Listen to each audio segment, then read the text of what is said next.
नमस्कार, मी DT आंबेगावे. आपण पाहत आहात सत्य पोलीस टाइम्स.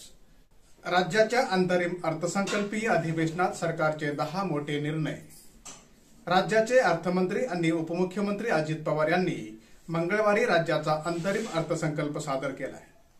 यावेळी त्यांनी अनेक मोठ्या घोषणा केल्या आहेत. शेतकरी, कष्टकरी, महिला, विद्यार्थी, युवक, मागासवर्गीय, आदिवासी, अल्पसंख्याक, उद्योजक, व्यापारी अशा सर्व घटकांना अर्थसंकल्पातून न्याय आणि विकासाची संधी देणारा हा अर्थसंकल्प असल्याचं त्यांनी म्हटलंय. जुन्नरमध्ये शिवसंग्रहालय उभारणार अशी घोषणा उपमुख्यमंत्री आणि अर्थमंत्री अजित पवार यांनी केली. 11 गडकिल्ल्यांना जागतिक पातळीवर जाण्यासाठी युनेस्कोला प्रस्ताव पाठवला आहे अशी माहितीही अजित पवार यांनी दिली. याशिवाय अयोध्येत राम जन्मभूमीत महाराष्ट्र सदन उभारण्यात येणार असल्याची घोषणा अर्थमंत्री अजित पवार यांनी केली. जम्मू काश्मीरमध्येही महाराष्ट्र भवन बांधण्याचा निर्णय सरकारने घेतलाय. अर्थसंकल्पीय अधिवेशनात सरकारचे मोठे 10 निर्णय कोणते? 1. मुंबई अहमदाबाद बुलेट ट्रेनचे भूसंपादन पूर्ण. भारतातील पहिली मुंबई अहमदाबाद बुलेट ट्रेनचे भूसंपादन पूर्ण झालंय. सोलापूर, तुळजापूर, धाराशिव येथे रेल्वे मार्गासाठी भूसंपादन सुरू आहे. जालना, यवतमाळ, पुणे, लोणावळा रेल्वे मार्गासाठी 50% रक्कम सरकार देईल. ही 4थी मार्गिका असणार आहे. 6 वंदे भारत एक्सप्रेस सुरू करण्यात आले आहेत. 2. वर्सोवा वांद्रे सागरी सेतू पालघरपर्यंत 7500 किलोमीटरची रस्त्याची कामे. 7500 किलोमीटरची रस्त्याची कामे हातात घेण्यात येणार आहेत.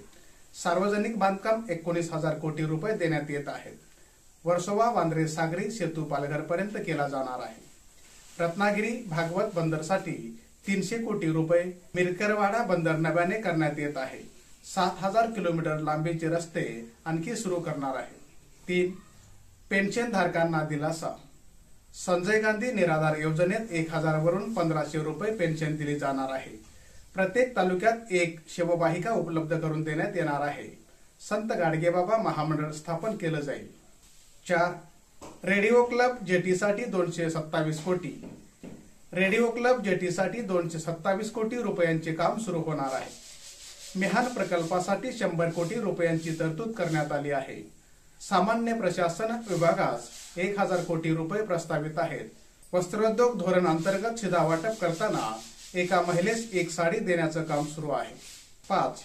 दावोसमध्ये 19 कंपन्यांसोबत करार.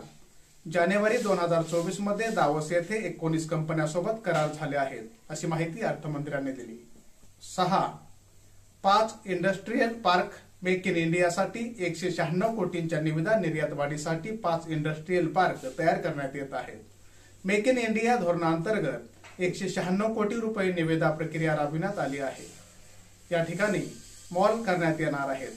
राज्याची अर्थव्यवस्था $1 ट्रिलियन करण्यासाठी आवश्यक ध्येय धोरणांची अर्थसंकल्पातून अंमलबजावणी करण्यात येणार आहे.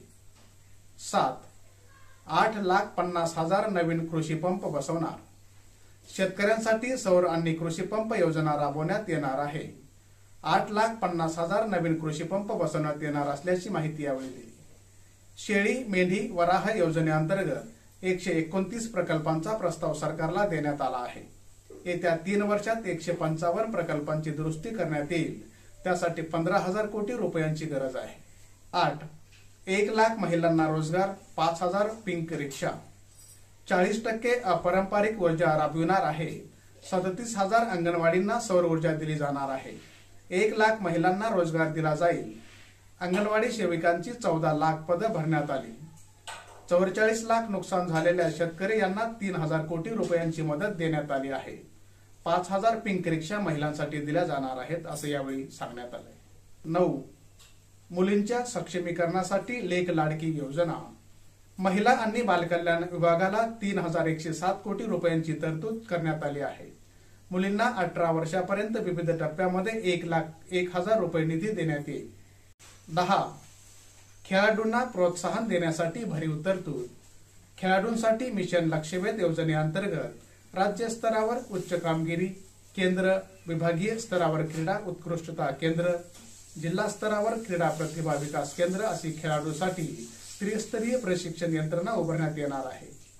आशियाई स्पर्धेत पदक मिळवणाऱ्या राज्यातील खेळाडूंच्या पारितोषिकामध्ये 10 पट वाढ करण्यात आली आहे. सुवर्ण पदकासाठी 1 कोटी रुपये, रौप्य पदकासाठी 75 लाख रुपये आणि कांस्य पदकासाठी 50 लाख रुपयांची पारितोषिके देण्यात येणार आहेत. सामान्य जनतेचा बुलंद आवाज, सत्य पोलीस टाइम्स.